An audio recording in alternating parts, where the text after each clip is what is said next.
നമസ്കാരം. കേരള ന്യൂസ് 60 വാർത്തകൾക്ക് വേണ്ടി ഞങ്ങളുടെ ചാനൽ സബ്സ്ക്രൈബ് ചെയ്യാൻ മറക്കണ്ട. ബെല്ലൈക്കണിൽ ക്ലിക്ക് ചെയ്താൽ മാത്രമാണ് ഞങ്ങളുടെ വാർത്തകൾ നിങ്ങൾക്ക് ലൈവായിട്ട് ലഭിക്കുകയുള്ളൂ. ലൈക്ക് ചെയ്യാനും ഷെയർ ചെയ്യാനും നിങ്ങളുടെ വിലപ്പെട്ട അഭിപ്രായം കമന്റ് ബോക്സിൽ രേഖപ്പെടുത്താനും മറന്നു പോകരുത്. വാർത്തയിലേക്ക്. യമനിൽ വധശിക്ഷയ്ക്ക് വിധിക്കപ്പെട്ട നിമിഷപ്രിയയുടെ മോചനത്തിന് വേണ്ടിയിട്ടുള്ള പല ചർച്ചകൾ നടന്നുകൊണ്ടിരിക്കുകയാണ്. അതിനിടയിൽ ഈ ശ്രീജിത്ത് പണിക്കരെ പോലുള്ള ചില പാഷാണത്തിൽ കൃമികൾ എങ്ങനെ ആ മോചനം തടസ്സപ്പെടുത്താം, എങ്ങനെ ആ വിഷയത്തിലെ ചർച്ചകളൊക്കെ അലങ്കോലപ്പെടുത്താൻ പറ്റും എന്ന് കിണഞ്ഞ് ആലോചിക്കുകയാണ്.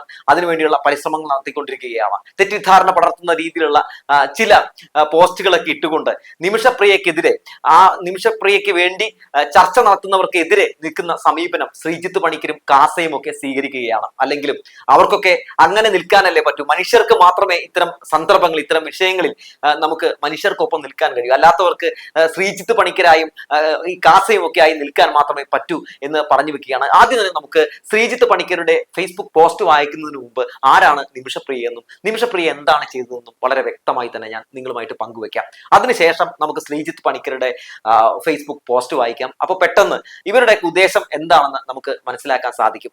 ഈ ജാതിയും മതവും ഒക്കെ നോക്കി ചില സെലക്റ്റീവ് ആയിട്ടുള്ള ചില വിഷയങ്ങളിൽ മാത്രം പ്രതികരണം രേഖപ്പെടുത്തുന്ന ഇത്തരം തൊരപ്പന്മാരെ പെട്ടെന്ന് നിങ്ങൾക്ക് മനസ്സിലാക്കാനും പറ്റും. എന്തായാലും ആദ്യം നമുക്ക് നിമിഷപ്രിയ ആരാണെന്നൊന്ന് നോക്കാം. പാലക്കാട് കൊല്ലങ്കോട് തേക്കിൻചിറ സ്വദേശിനിയാണ് നിമിഷപ്രിയ. തലാൽ അബ്ദുൽ മഹ്ദി എന്ന യമൻ സ്വദേശിയെ കൊലപ്പെടുത്തി എന്നതാണ് നിമിഷക്കെതിരെയുള്ള കേസ്. കൊല്ലങ്കോട് മാത്തൂരിലെ തോട്ടം കാര്യസ്ഥനായിരുന്ന തൊടുപുഴ സ്വദേശിയായിട്ടുള്ള ടോമിയെ വിവാഹം കഴിച്ച് 2012 നിമിഷപ്രിയ യമനിൽ നേഴ്സായി ജോലിക്ക് പോയത്.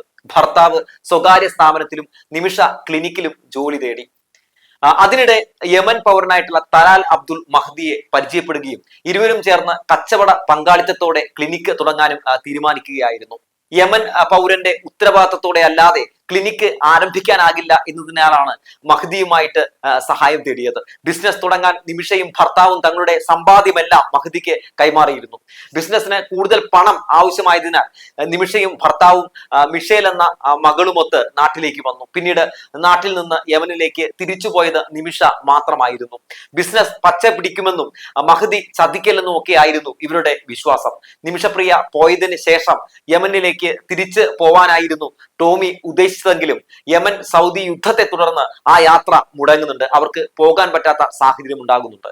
ബിസിനസ് പങ്കാളി എന്ന നിലയിൽ ആദ്യം മാന്യമായി ഇടപെട്ടിരുന്ന മഹ്ദിയുടെ സ്വഭാവം പിന്നീട് പ്രതീക്ഷിക്കാത്ത രീതിയിലേക്ക് മാറി.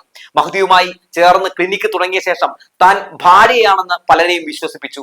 വ്യാജ വിവാഹ സർട്ടിഫിക്കറ്റും ഫോട്ടോയും ഉണ്ടാക്കി. 2015 നിമിഷപ്രിയ ഒരു മാസത്തെ അവധിക്കായി നാട്ടിലേക്ക് വന്നപ്പോൾ തലാലും കൂടെ വന്നിരുന്നു. സന്ദർശനത്തിനിടെ വീട്ടിൽ നിന്ന് നിമിഷയുടെ വിവാഹ ഫോട്ടോ മോഷ്ടിക്കുകയും ഇതിൽ പിന്നീട് കൃത്രിമത്വം ചെയ്ത് തലാലുമായുള്ള വിവാഹ ഫോട്ടോയാക്കി മാറ്റുകയും ചെയ്തുവെന്നാണ് നിമിഷപ്രിയയ്ക്ക് വേണ്ടി സുപ്രീം കോടതിയിൽ നൽകിയ റിട്ട് ഹർജിയിൽ പറയുന്നത്. ഇരുവരും ചേർന്ന് ആരംഭിച്ച ക്ലിനിക്കിലെ വരുമാനം മുഴുവൻ തലാൽ സ്വന്തമാക്കി. നിമിഷ ഇത് ചോദ്യം ചെയ്തപ്പോൾ തലാൽ ഭീഷണിപ്പെടുത്തുകയും രേഖകൾ പിടിച്ചു വെക്കുകയും ചെയ്തു. കൃത്രിമ വിവാഹ രേഖ ഉൾപ്പെടെ തലാൽ ഉണ്ടാക്കിയെടുത്തു. വരുമാനം കൈക്കലാക്കുന്നതിനോടൊപ്പം തന്നെ നിമിഷയുടെ സ്വർണമെടുത്ത് തലാൽ സ്വന്തം നിലയിൽ വിൽക്കുകയും ചെയ്തിരുന്നു എന്ന് അറിയാൻ സാധിക്കുന്നു. തലാലിന്റെ കീഴിൽ നിരന്തരമായി മാനസിക പീഡനത്തിനും ശാരീരിക പീഡനത്തിനും ഒക്കെ നിമിഷ ഇരയാകുന്നുണ്ട്. അതൊക്കെ ഏറ്റുവാങ്ങേണ്ട അവസ്ഥ വന്നിട്ടുണ്ട്. തോക്കിൻ മുനയിൽ വധഭീഷണി വരെ തനിക്ക് നേരിടേണ്ടി വന്നിട്ടുണ്ടെന്ന് നിമിഷപ്രിയ കോടതിയിൽ പറഞ്ഞിട്ടുണ്ട്. നിമിഷയുടെ പാസ്പോർട്ട് തട്ടിയെടുത്തതിനാൽ തലാലിന്റെ അനുവാദമില്ലാതെ അവൾക്ക് രാജ്യത്ത് നിന്ന് പോകാനും കഴിയില്ലായിരുന്നു. പീഡനം സഹിക്കവയ്യാതെ നിമിഷ സന പോലീസിന് പരാതി നൽകുന്നുണ്ട്. എന്നാൽ തലാലിനെതിരെ നടപടി സ്വീകരിക്കുന്നതിന് പകരം പോലീസ് നിമിഷപ്രിയയെ അറസ്റ്റ് ചെയ്യുന്നുണ്ട്. 6 ദിവസം കസ്റ്റഡിയിൽ കഴിയേണ്ടി വരുന്നുമുണ്ട്. ജയിലിൽ നിന്ന് പുറത്തു വന്ന നിമിഷയ്ക്ക് വീണ്ടും ക്രൂരമർദ്ദനമാണ് നേരിടേണ്ടി വന്നത്. അധികൃതർക്ക് പരാതി നൽകിയ നിമിഷയെ മഹ്ദി മർദ്ദനത്തിനിരയാക്കുന്നുണ്ട്. ജീവൻ അപകടത്തിലാകുമെന്ന ഘട്ടത്തിലാണ് താൻ മഹ്ദിയെ അപായപ്പെടുത്താൻ ശ്രമിച്ചത് എന്നാണ് നിമിഷപ്രിയയുടെ വാദം. യമൻ പൗരനായ തലാൽ അബ്ദുൽ മഹ്ദിയുടെ മാനസിക ശാരീരിക പീഡനത്തിൽ നിന്ന് രക്ഷപ്പെടാനായി മഹ്ദിയെ കൊല്ലപ്പെടുത്തി എന്നതാണ് നിമിഷപ്രിയക്കെതിരെയുള്ള കേസ്. 2017 സംഭവം. പുതുതായി തുടങ്ങിയ ക്ലിനിക്കിലെ സാമ്പത്തിക കാര്യങ്ങളിൽ തുടങ്ങിയ തർക്കങ്ങളും മർദ്ദനവും അകൽച്ചയും നിയമ നടപടികളുമാണ് മയക്കുമരുന്ന് കുത്തിവെക്കുന്നതിലേക്ക് എത്തിച്ചത് എന്ന് നിമിഷപ്രിയ പറയുന്നുണ്ട്. തലാൽ തന്നെ വഞ്ചിച്ച് ലക്ഷക്കണക്കിന് രൂപയാണ് തട്ടിയെടുത്തത്.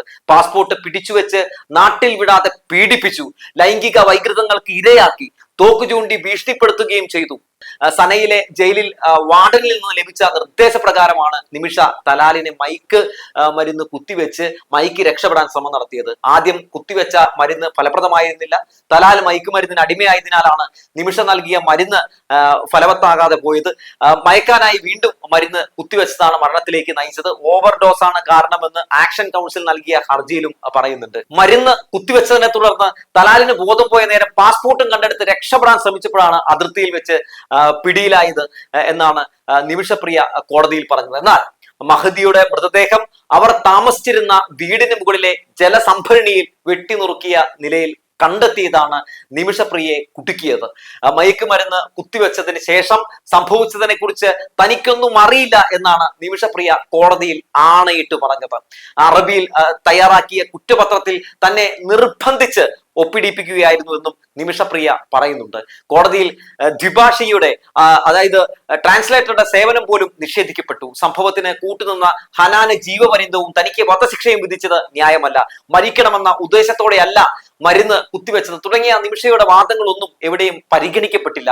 വിചാരണയ്ക്ക് ശേഷം 2018 യമൻ കോടതി ഇവർക്ക് വധശിക്ഷ വിധിച്ചു. അപ്പീൽ പോയെങ്കിലും യമനിലെ അപ്പീൽ കോടതിയും വധശിക്ഷ 2020 ശരിവെക്കുകയായിരുന്നു. ശിക്ഷ ഇളവ് ചെയ്യണമെന്നാവശ്യപ്പെട്ട് നിമിഷയുടെ അമ്മ കേന്ദ്ര സംസ്ഥാന സർക്കാരുകൾ മുഖേന യമൻ സർക്കാരിന് നിവേദനം നൽകിയിരുന്നുവെങ്കിലും അതും പരിഗണിക്കപ്പെട്ടില്ല. തുടർന്ന് നിമിഷപ്രിയ യമനിലെ സുപ്രീം കോടതിയെ സമീപിക്കുകയായിരുന്നു. ഇതൊക്കെയാണ് ഈ കേസിന്റെ ഒരു സ്റ്റാറ്റസ് എന്ന് പറയുന്നത്. ഇപ്പോൾ നിലവിൽ ഈ വിഷയവുമായി ബന്ധപ്പെട്ടുകൊണ്ട് തലാലിന്റെ കുടുംബവുമായി സംസാരിച്ചുകൊണ്ടിരിക്കുകയാണ് മതപണ്ഡിതന്മാരൊക്കെ. ഏകദേശം ഒക്കെ അവരുടെ ഒരു മാപ്പ് കിട്ടിയാൽ മാത്രമാണ് ബാക്കി പ്രൊസീജിയർ ഒക്കെ നമുക്ക് നീക്കാൻ കഴിയുകയുള്ളൂ. ഏകദേശം അതിലേക്കൊക്കെ ഒന്ന് നീങ്ങുന്ന സമയത്താണ് ഈ ഒരു വിഷയത്തിൽ നിമിഷപ്രിയക്കെതിരെ ഇല്ലാത്ത പല പെരുന്നുണകളൊക്കെ പ്രചരിപ്പിച്ചുകൊണ്ട് കാസയും ശ്രീജിത്ത് പണിക്കരും ഒക്കെ നല്ല മെനക്ക് പണിയെടുത്തുകൊണ്ടിരിക്കുന്നു. ഇനി നമുക്ക് ശ്രീജിത്ത് പണിക്കരുടെ ആ പോസ്റ്റ് കൂടി ഒന്ന് നോക്കാം. ഇന്നാട്ടിലും വിദേശത്തും കൊലക്കേസിൽ ജയിലിൽ കിടക്കുന്നവരോടും വധശിക്ഷ കാത്തു കിടക്കുന്നവരോടും നിങ്ങൾക്ക് ഇതേ അനുകമ്പയുണ്ടോ? നിമിഷപ്രിയ ചെയ്തത് ചെറിയ കുറ്റമല്ല.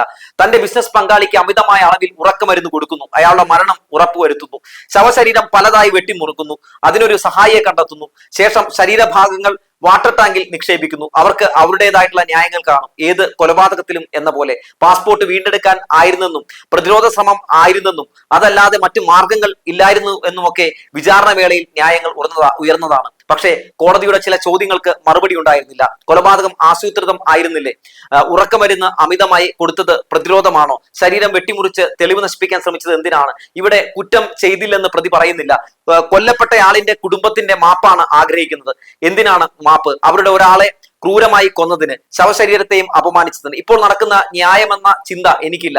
അങ്ങനെ ആയിരുന്നെങ്കിൽ എന്തുകൊണ്ട് ഇതേ സമീപനം ഇവിടെ ജയിലിൽ കിടക്കുന്നവരോട് നാം കാട്ടുന്നില്ല? ഒരു രാജ്യം, പൊതുപ്രവർത്തകൻ, മതമേലധ്യക്ഷർ ഒക്കെ എന്തിന് ഒരു കുറ്റവാളിയെ സ്വതന്ത്രമാക്കാൻ ശ്രമിക്കണം? എന്റെ നീതിബോധം ഒരു കൊടും ക്രൂരകൃത്യത്തെ ന്യായീകരിക്കുന്നതല്ല. പ്രതിരോധ ശ്രമം എന്ന വാദം തെളിയിക്കാൻ കഴിഞ്ഞില്ലെന്നത് ഈ കേസിലെ പ്രധാന വിഷയമാണ്. അങ്ങനെ പോകുന്നു ശ്രീജിത്ത് പണിക്കരുടെ പോസ്റ്റ്. ശ്രീജിത്ത് പണിക്കർ സത്യത്തിൽ എന്താണ് ചെയ്യുന്നതെന്ന് അറിയാമോ? അതായത് ഈ വിഷയത്തിൽ നല്ല മെനക്ക് പുള്ളി വെള്ളം കലക്കിയിട്ട് മീൻ പിടിച്ചുകൊണ്ടിരിക്കുകയാണ്. ആ വിഷയത്തിൽ എന്താണ് സംഭവിച്ചതെന്ന് നിമിഷപ്രിയ പറഞ്ഞിട്ടുണ്ട്. മാത്രവുമല്ല നമുക്ക് അതുമായി ബന്ധപ്പെട്ട് പല കാര്യങ്ങൾ കിട്ടുന്നുണ്ട്. നിമിഷപ്രിയ വെട്ടി നുറുക്കിയെന്ന് ഏതെങ്കിലും കോടതിയിൽ പറഞ്ഞിട്ടുണ്ടോ? നിമിഷപ്രിയ നിലവിൽ സമ്മതിച്ചിട്ടുള്ളത് എന്ത് കാര്യമാണ്? അതായത് താൻ കുത്തിവെച്ചു, മയക്കുമരുന്ന് കുത്തിവെച്ചു. അത് എന്തിനു കുത്തിവെച്ചു എന്ന് നിമിഷപ്രിയ പറയുന്നുണ്ട്. അത് ഓവർഡോസ് ആയതാകാം മരണകാരണം എന്ന രീതിയിലുള്ള സംസാരങ്ങളും അവിടെ വരുന്നുണ്ട്. വെട്ടി നുറുക്കി എന്ന് എന്തായാലും നിമിഷപ്രിയ സമ്മതിച്ചിട്ടില്ല. പക്ഷെ അവിടെ അത് സമ്മതിച്ചു എന്ന് വരുത്തി തീർക്കാൻ വേണ്ടിയാണ് ശ്രീജിത്ത് പണിക്കരും സംഘവും ശ്രമം നടത്തുന്നത്. മൂപ്പരുടെ യൂട്യൂബ് ചാനലിൽ റീച്ച് കിട്ടാൻ വേണ്ടിയായിരിക്കും ഇമാതിരി കാര്യങ്ങളൊക്കെ വിളിച്ചു കൂവുന്നത് എന്ന് തോന്നുന്നുണ്ട്. അല്ലെങ്കിൽ നെഗറ്റിവിറ്റിയിലൂടെ മാർക്കറ്റ് ചെയ്യുക, അല്ലെങ്കിൽ പൈസ ഉണ്ടാക്കുക, റീച്ച് ഉണ്ടാക്കുക എന്നുള്ളതാണല്ലോ പല ഇത്തരം സംഘപരിവാരങ്ങളുടെയൊക്കെ പണി എന്ന് പറയുന്നത്. എന്തായാലും മനുഷ്യനാകാൻ ശ്രീജിത്ത് പണിക്കരെ എന്ന് പറഞ്ഞു വെക്കുകയാണ്. ഏതെങ്കിലുമൊക്കെ പോക്സോ നെറ്റി പോയി നിന്ന് സംസാരിച്ച് ഇത്തരത്തിലുള്ള വായി തോന്നിയത് കോതയ്ക്ക് പാട്ടെന്നൊക്കെ പറഞ്ഞ് പാടുമ്പോൾ കൈയടിക്കാൻ ഏതെങ്കിലുമൊക്കെ ജോണിന്റെ മോനുണ്ട് എന്ന് വിചാരിച്ച് ഈ ഇത്തരത്തിലുള്ള കാര്യങ്ങളൊക്കെ വിളിച്ചു പറയുമ്പോൾ അതിനെതിരെ ഭിന്ന സ്വരങ്ങളൊക്കെ ഉയർന്നു വരുന്ന സ്വാഭാവികമാണ്. ഇപ്പൊ റിപ്പോർട്ടർ ചാനൽ ഇതുമായിട്ട് ബന്ധപ്പെട്ടുകൊണ്ട് ഒരു വാർത്ത ചെയ്യുന്നുണ്ട്. നിരന്തരം ഇത്തരം നിമിഷപ്രിയയുടെ മോചനത്തിനെതിരെ ശ്രീജിത്ത് പണിക്കരെ സംസാരിക്കുന്നു എന്നൊക്കെ പറഞ്ഞു. അപ്പൊ ആ ചാനലിനെതിരെ വരികയാണ്. അപ്പോ എന്തായാലും ശ്രീജിത്ത് പണിക്കരോട് ഒന്നേ പറയാനുള്ളൂ, നിങ്ങൾക്ക് ആകെ കുറയ്ക്കാൻ കിട്ടുന്ന ഒരു ചാനൽ മറ്റേ ചാനലാണ്. വേറൊരു ചാനലിൽ നിങ്ങൾ എടുക്കാത്തതും നിങ്ങളെ വിളിക്കാത്തതും വേറൊന്നും കൊണ്ടല്ല, ഇതുകൊണ്ടാണ് എന്ന് പറഞ്ഞു വെച്ചുകൊണ്ട് നിർത്തുകയാണ്.